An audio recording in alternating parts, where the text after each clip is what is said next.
6 mower brands are coming apart in 2026, and not one of them is filing for bankruptcy. Which is exactly why this is worth your time. Because the collapse I'm talking about is the kind that happens quietly, on a spreadsheet, and ends with you holding a machine nobody will admit to building. I've got a walk-behind deck upside down on the bench while I'm putting this together. Rusted through at the left spindle boss, the way they always go. And the part I need for it doesn't exist anymore. Not because the mower is old. It's 11 years old, which is nothing. But because the company whose name is stamped on the shroud stopped being the company that made it somewhere in the middle of that 11 years. And nobody sent me a letter about it. That's what I mean by collapsing. Not a courthouse. A brand collapses when it stops being a factory and starts being a logo somebody rents out. I've had more walk-behind decks apart than I can count, and I can tell you the exact year a lot of these lines went from engineered to assembled, because you can feel it in the gauge of the steel. 3 things I'm promising you up front. At number 5, we're going to talk about a brand whose actual production tooling, the presses and fixtures that stamp the deck, got physically sold to a company in another country. And that company also bought the right to keep printing the old name on it. At number 3, a corporation that spent $1.9 billion in a single year buying up mower makers and their dealer networks, and is now walking away from a piece of what it bought. And number 1 is the one that'll surprise you, because that brand is going to sell more mowers next spring than it sold this spring. It's still collapsing. I'll show you exactly what I mean when we get there. Somebody is making money off you not knowing the difference between a brand and a manufacturer. That's the whole game here. Here's the thing you need to have straight before the list makes any sense. For about 70 years, a mower brand and a mower factory were the same object. If the badge said Murray, there was a building in Tennessee with people in it stamping decks. The badge was a shortcut for a foundry, an engineering department, a parts bin with 40 years of backstock in it, and a service manual somebody actually wrote. When you bought the name, you were buying all of that, whether you knew it or not. What a brand is now is an asset, a line item, a trademark registration that can be sold, split, leased by category, leased by territory, leased for 5 years with a renewal option. The same way a cartoon character ends up on a lunchbox made by a company that has never drawn anything. Mechanically, it works like this. Whoever owns the trademark takes a royalty, a slice of every unit. Whoever holds the license does the building, or hires somebody to do the building, to a specification the trademark owner signs off on. The warranty is administered by whoever the license says administers it. Parts support runs for however long the contract says, and not 1 season longer. Nothing about that arrangement is illegal or even unusual. It's how half the goods in the store work. But a mower isn't a lunchbox. A mower is a 15-year machine. You don't need anything from anybody in year 1. You need a deck belt in year 4, a spindle assembly in year 7, a wheel bracket, and a height adjuster in year 9. And by year 12, you're hunting a self-propelled drive cable that was only ever made for 1 series. Every one of those needs is a phone call to an organization that may no longer contain a single person who has seen the inside of that machine. The old hands in the small engine trade have a rough rule about this. The badge tells you who to blame. The casting numbers tell you who to call. That rule has never been more useful than it is right now. Keep it in your head for the next 20 minutes. Number 6, Murray.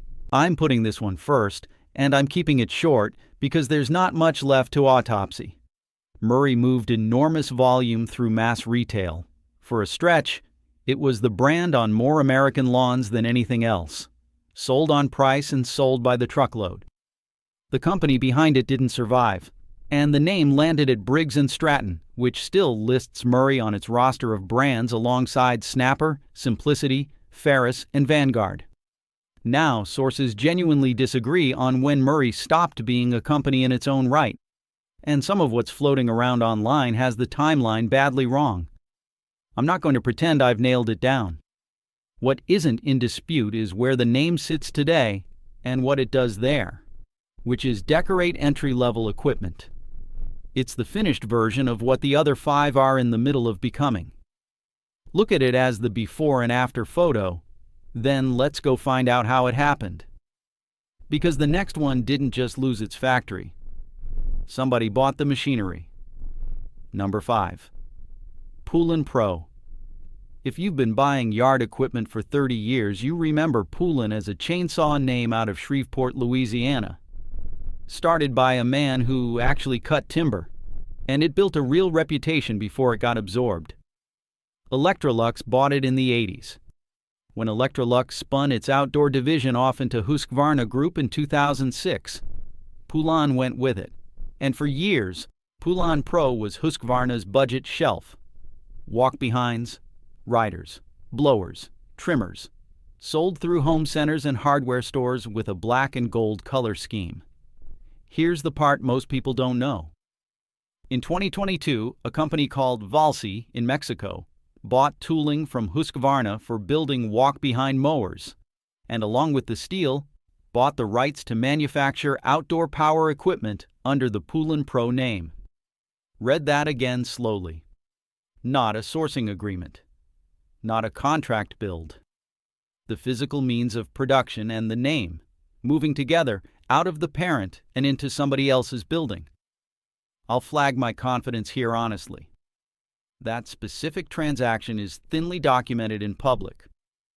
I found it in a reference source rather than in a filing or a press release. And I could not find Husqvarna announcing it in the way you'd announce a sale you were proud of. So take it as well supported but not gold-plated. What I can put more weight on is what the Poulan Pro brand site itself says, which is that the brand runs a strategic licensing operation with a portfolio of licensed products and openly invites new licensees to get in touch. That's not a mower company. That's a rights desk. And you can see the parent's logic without needing anyone to explain it. Husqvarna's second quarter this year came in at about 14.4 billion Swedish kroner, down 4% organically, with its garden division off 11%. A group under that kind of pressure doesn't keep a low-margin budget nameplate on the payroll. It leases it and books the royalty. If you own one, you're fine. Parts for the common wear items are still around. Just know that the warranty phone number and the factory are two different organizations and have been for a while. The next one on the list wasn't leased out. It was just left in a drawer. Number 4. Lawn Boy. This one hurts because Lawn Boy earned everything it had. Green paint, aluminum deck, 2-stroke engine, light enough that a 14-year-old could drag one up a bank. In the mid-90s, roughly 6 out of 10 people buying a new Lawn Boy had already owned one. That's the highest form of praise a machine can get, and no marketing department can fake it. Toro bought Lawn Boy from Outboard Marine in 1989. The 2-stroke eventually had to go because it couldn't meet emissions standards. And here's my honest opinion rather than a reported fact. Without the 2-stroke, there was no reason for Lawn Boy to exist inside a company that already sold a red walk-behind. By 2012, Toro had moved manufacturing away from Lawn Boy and discontinued production of most of its equipment. Now I want to be scrupulously fair, because this is where a lot of channels lie to you. Toro is not in trouble. Its residential business posted second quarter sales of about $310 million, up 4.5%, and the earnings margin in that segment nearly doubled year over year. This is a healthy company. Lawn Boy didn't die of a corporate illness. It died of redundancy, which is a completely different diagnosis, and honestly a sadder one. What was never properly explained, and I've looked, is why the name was kept alive at all instead of being retired with some dignity.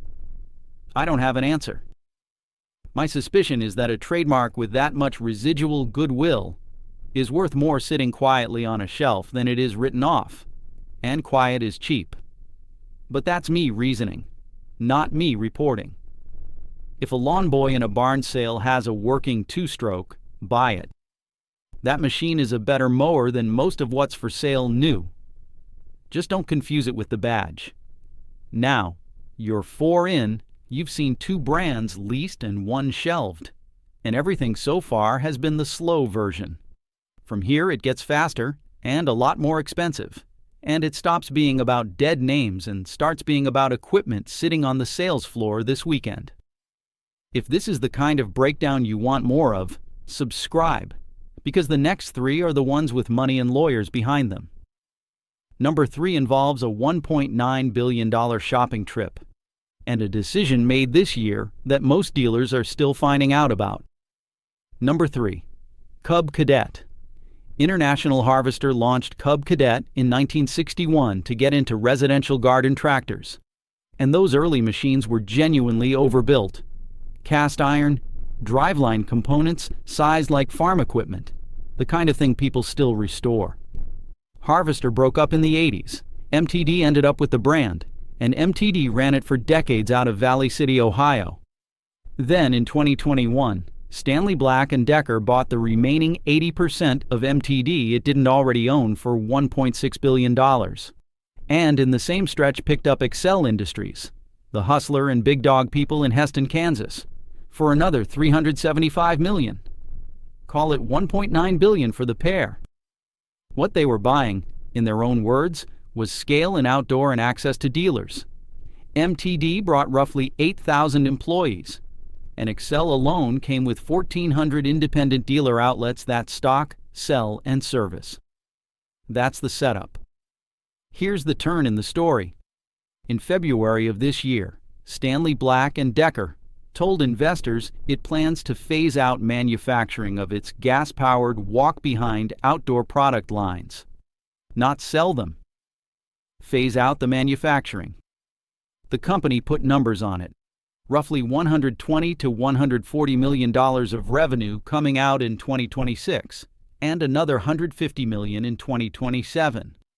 The transition starts mid-year, and the company said it will instead adopt a licensing model for those products. Licensing model. Same 3 words we've been chasing since number 5. Now, an important caveat, and I want to be precise because this is the kind of thing people get wrong on the internet. The company has not published a brand-by-brand, model-by-model list of what's in scope. Cub Cadet's riding equipment and zero turns are a different business with a different margin, and there's no indication they're going anywhere. My read, and I'm marking it as a read, is that this decision lands hardest on the walk-behind gas mowers sold across its outdoor brands, and Cub Cadet has plenty of those in the aisle. If you run a shop, you already know what this feels like. You stocked the walk-behinds because they pull people in, and you fix them because that's the relationship. What happens to the parts pipeline for a machine whose maker just handed the category to a licensee is the question nobody at the corporate level is going to answer in a press release. That's not cynicism. That's just how these transitions have always gone. And notice the pattern that's now unmistakable. Number 5's tooling went out the door in a quiet transaction. Number 4 got shelved by a healthy company that simply didn't need it. Number 3 is a category being deliberately exited by the largest owner of mower brands in the country, on a published schedule, in public, and almost nobody outside the trade press noticed. From here on, it stops being about brands that are fading.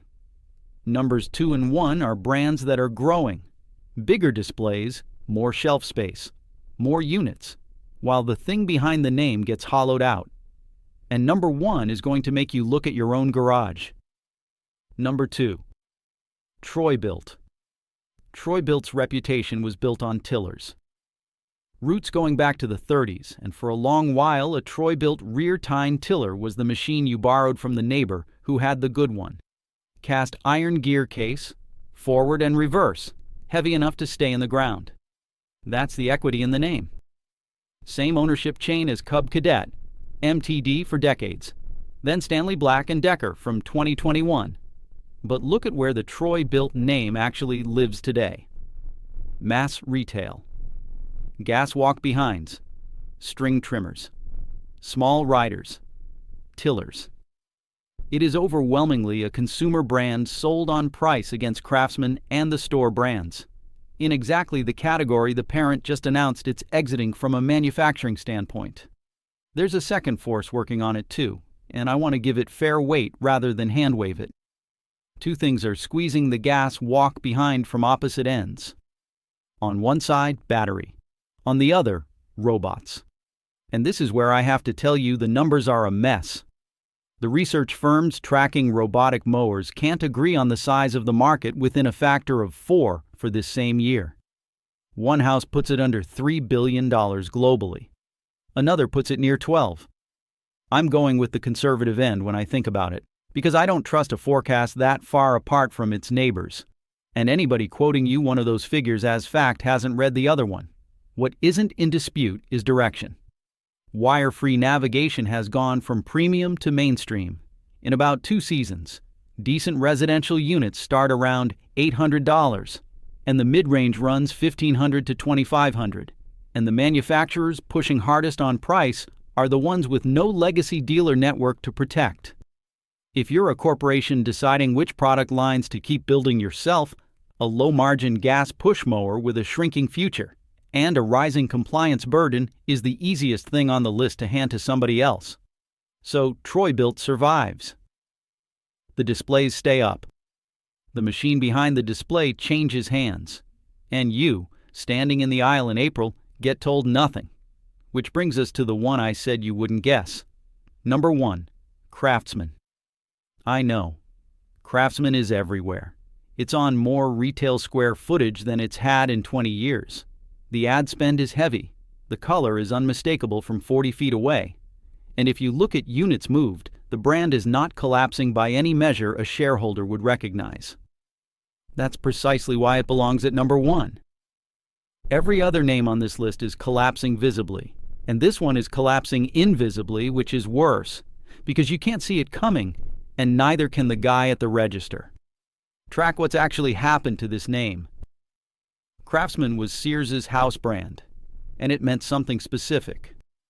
A lifetime warranty on hand tools, a parts counter, a catalog, and a store in every county. Sears came apart, and the name got sold. The trademark went one way and the retailer went another.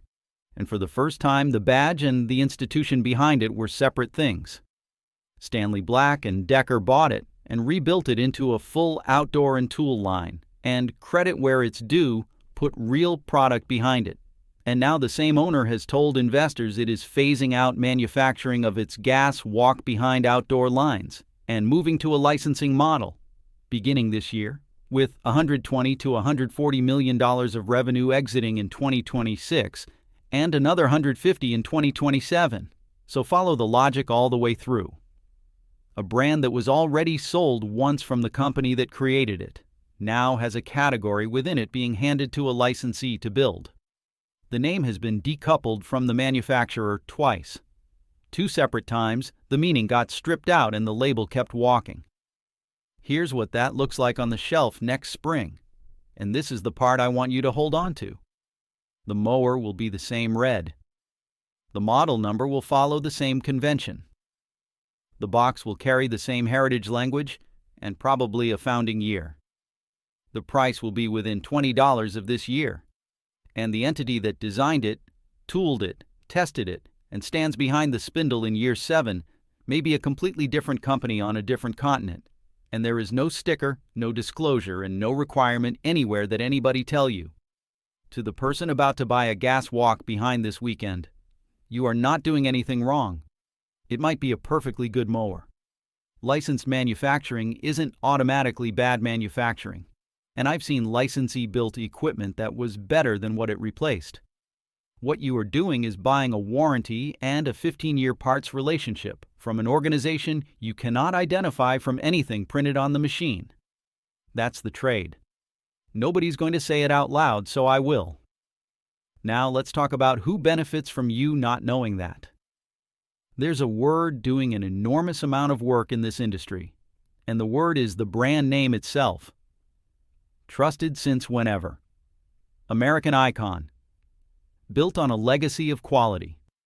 Every one of those phrases appears on packaging for equipment built by a company that has no connection to the legacy being invoked.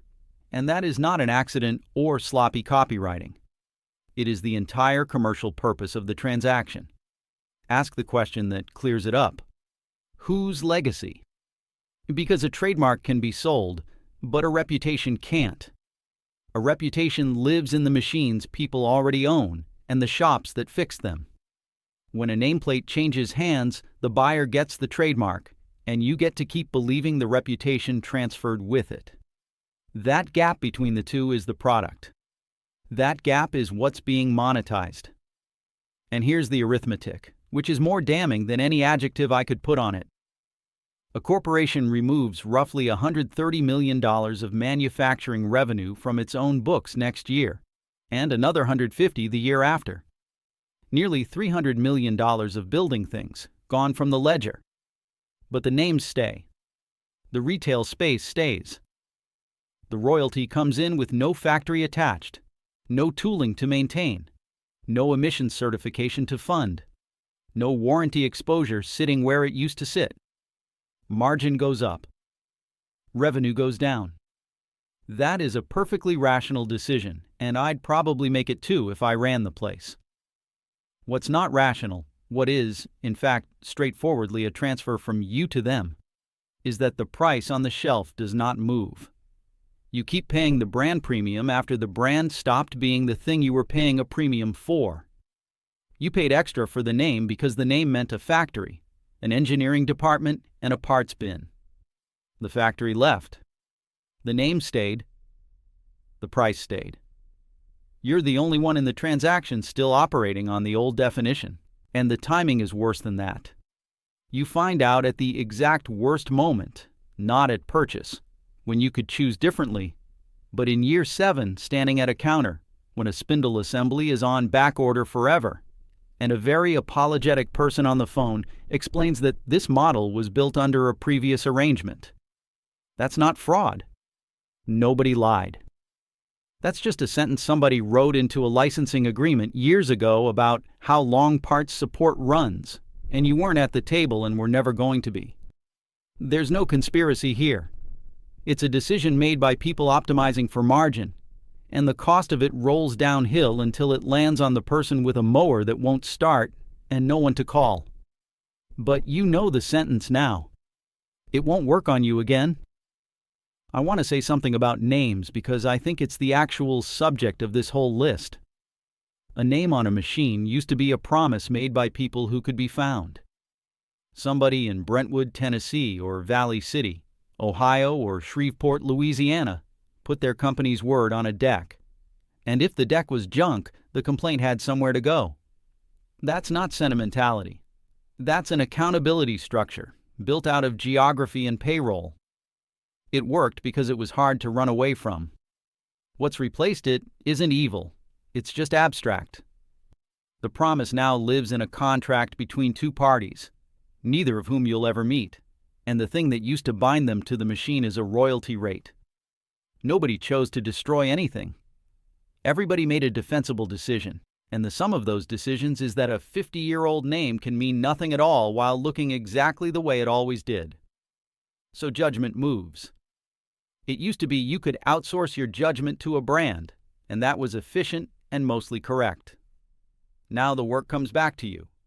Reading a casting number, checking who actually holds the parts, asking a shop what they've been seeing come through the door. That's more work. I don't love it either. But being able to judge a thing on its own merits instead of on the word printed on it is a skill, and it's a skill that doesn't get taken away from you by anybody's balance sheet. Here's the rundown, and then the part you can actually use. Number 6, Murray, a volume name that outlived the company behind it and now decorates entry-level equipment. Number 5, Poulan Pro, tooling and manufacturing rights moved out to another company, with the brand now openly running a licensing operation. Number 4, Lawn Boy, killed by redundancy inside a healthy parent, with manufacturing moved away and most equipment discontinued more than a decade ago. Number 3, Cub Cadet, dealer-facing brand caught in a corporate exit from gas walk-behind manufacturing.